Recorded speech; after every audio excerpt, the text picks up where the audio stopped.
이를 위하여 학교에서의 통일교육은 통일에 대한 부정적인 시각을 극복하도록 해야 한다. 또한 통일교육은 학생들에게는 통일의 당위성의 인식과 통일 의지를 확립시켜 주어야 한다. 그리고 통일교육은 통일 이후 통일시대 대비 역량을 학생들에게 강화시켜 주어야 할 것이다.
과학과 의학이 발전하지 않은 과거라면 생기지도 않을 일들, 그래서 고민할 필요도 없는 일들이 요즘은 당면한 문제가 됐습니다. 이런 식의 윤리 문제는 이제 거치장이 아니라 현안입니다.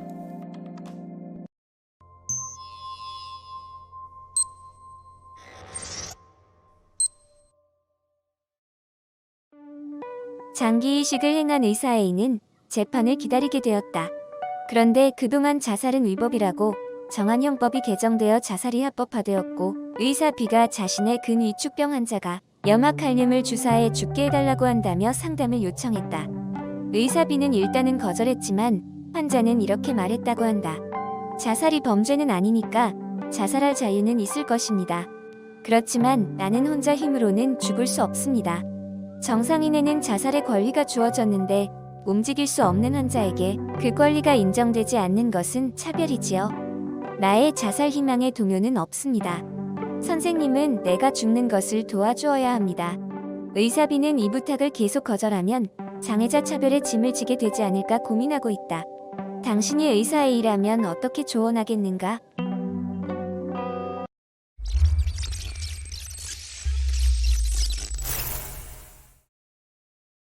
자살에 대한 합법화가 이미 시행되었고 환자는 자신의 죽음을 스스로 받아들일 준비가 되어 있는 상황이기 때문에 의사로서 환자의 요구를 들어줄 필요가 있습니다.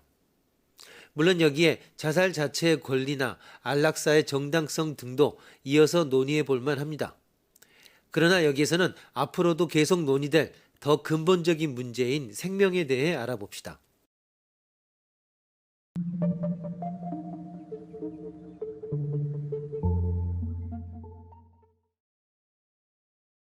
여기서 떠오르는 게 바로 생명이란 무엇인가 하는 의문입니다. 생명의 본질에 대한 이 의문은 아마 인간의 지성이 갖추어진 때부터 제기되었을 것입니다. 그러나 아직도 이에 대한 뚜렷한 답이 없다는 사실은 그 배경에 수많은 문제가 도사리고 있음을 잘 보여줍니다. 아주 오래전 과학이 발달하지 않았던 때에는 신비주의적 해석이 주류를 이루었습니다. 그래서 생명은 어떤 추상적인 영이나 기가 그 본질이며 이것이 물질적 근거와 결합하여 생물체가 된다고 생각했습니다. 그런데 이에 따르면 사실상 생물과 무생물의 구분이 사라지고 맙니다. 17, 18세기에 과학혁명이 일어나면서 처음으로 과학적 생명관이 제시되기 시작했습니다. 당시 과학혁명의 중심은 물리학이었고 그 중에서도 뉴턴 역학이 핵심적 역할을 했습니다. 뉴턴은 이를 토대로 자신보다 한 세대 앞서 데카르트가 내놨던 기계론적 세계관을 계승했습니다. 그러나 이때도 신비주의적 요소가 사라진 것은 아니었습니다. 데카르트는 인간을 제외한 생물은 태엽이 감겨져 던져진 시계와 같은 자동 기계에 지나지 않지만 인간은 이성을 갖고 있기 때문에 더욱 고차원의 생명이라고 보았습니다. 19, 20세기에는 물리학의 기반 위에 화학이 크게 발전했습니다. 그리고 이를 계기로 자연계에는 기계적 활동보다 훨씬 복잡한 화학 반응이 진행되고 있음을 알게 되었습니다. 이에 따라 생명관도 바뀌어 생명현상은 수많은 물질의 상호작용과 변화 속에 일어나는 조직적 활동으로 이해하게 되었습니다. 이와 같은 경향은 1953년 DNA의 구조가 밝혀짐으로써 절정에 이르렀습니다. 이에 힘입어 20세기 후반부터 생물학은 비약적인 발전을 이루었고 마침내 21세기는 생물학의 전성시대가 될 것으로 예상되고 있습니다.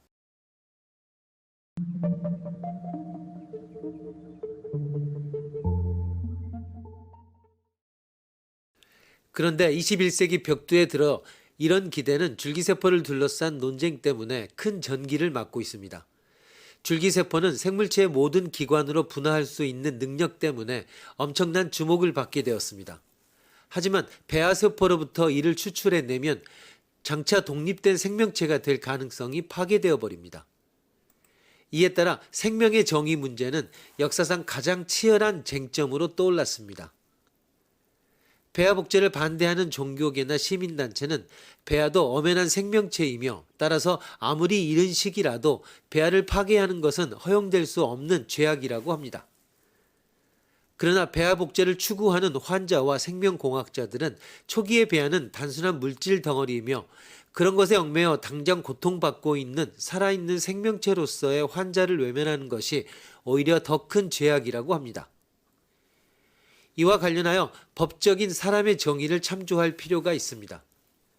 현재 민법에서는 태아가 모체로부터 완전히 분리되는 순간부터 사람으로 봅니다.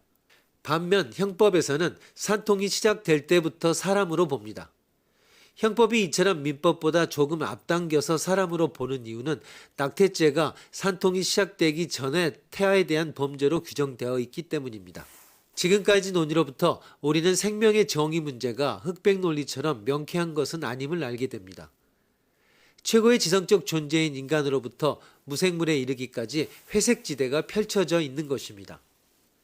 주목할 것은 비록 이 문제가 중대하긴 하지만 얼마 전까지만 해도 다분히 철학적 관념적인 논의에 그친 데 비해 이제는 더 이상 그렇지 못한 단계에 접어들었다는 점입니다. 바야흐로 생물의 진화에 자연 선택뿐 아니라 인간 선택도 관여하게 된 이제 각각의 상황에 따른 최선의 경계를 찾기 위해 지혜를 모아가야 합니다.